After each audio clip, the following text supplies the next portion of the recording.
Sobrang kinis na po yan mga kabayan. Makinis pa yan sa mukha ko.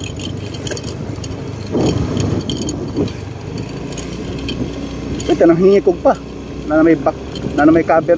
Awag mo ano naman.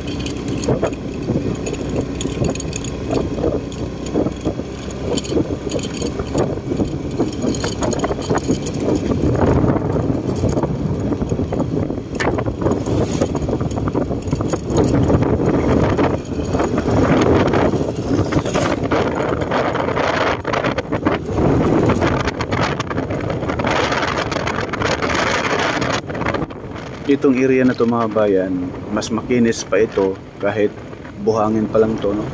Mas makinis pa ito sa EDSA. Sobrang kinis na po rito. Pwede na po halalatagan ng concrete cement.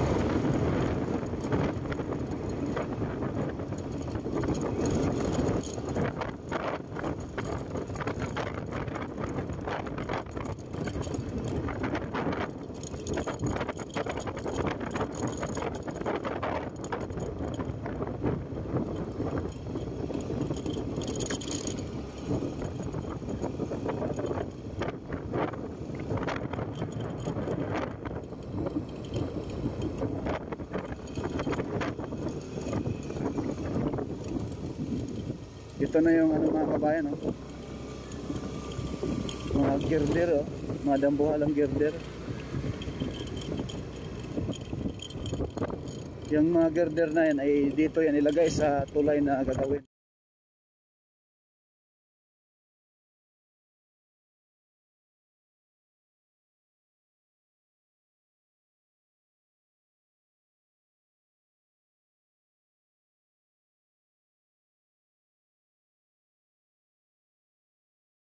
Diyan sa harapan natin.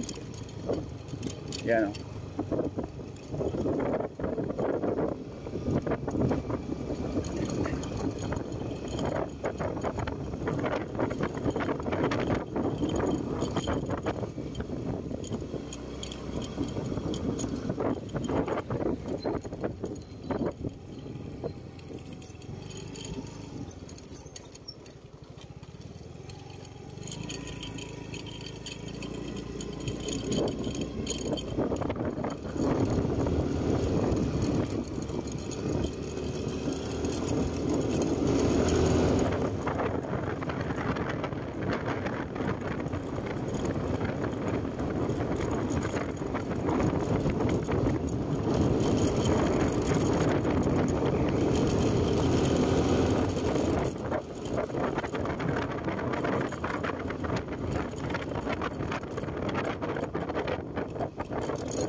Itong daan na ito.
pangbakod mga kabayan, no?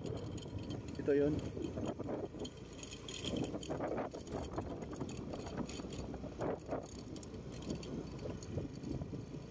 Itong kasada sa baba mga kabayan, yung pakanan papuntang Alaminos Bayan, San Pablo Bayan, papuntang Chaong, dyan Service Road, Maharlika Highway, Andulo. Pakaliwa, papuntang Lipa City, Batangas. At yung Alaminos San Pablo Bypass Road, doon sa unahan kanto. Ayan, ito na yung alignment ng South Luzon Expressway, Toll Road 4. Tatampakan pa to mga kabayan. Dapat ang level ng lupa nakaka-level dyan sa concrete cement sa taas. Yan o. Dati may bahay ang bandang kanan, ngayon wala na.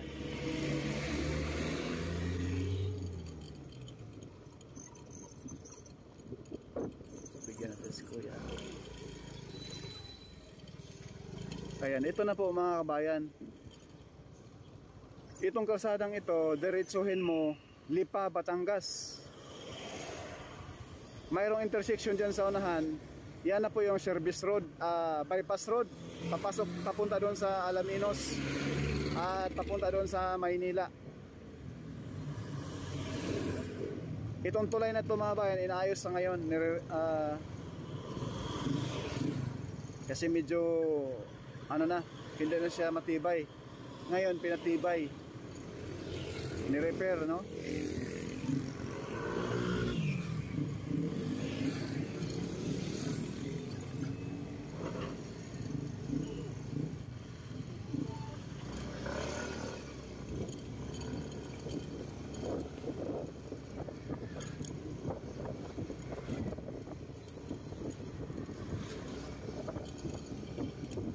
Sila-sila lang, kanina pa yan sila.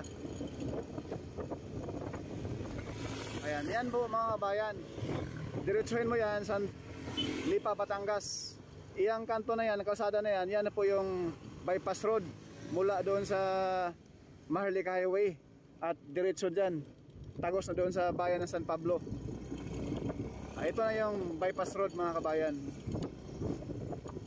Yan na yung alignment ng SLEX.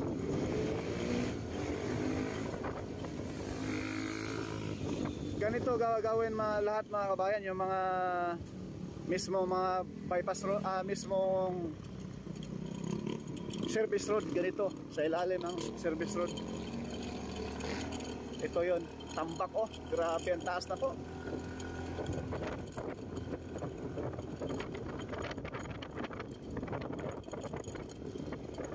Yan oh mga kabayan, oh. Diyan sa unahan mga kabayan, malaking bundok din po ito dati, ngayon patag na siya. So ganun din po ang gagawin doon sa bundok na boundary ng Alaminos at Macban.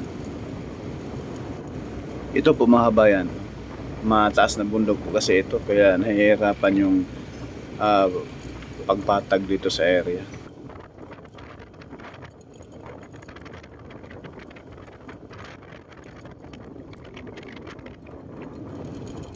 Dati rito mga bayan, bundok pa ito, malaking bundok, mabato rin. Ngayon, patag na siya, ayan o. Ganito gagawin doon sa kabilang bundok, sa may boundary ng Alaminos at Macban.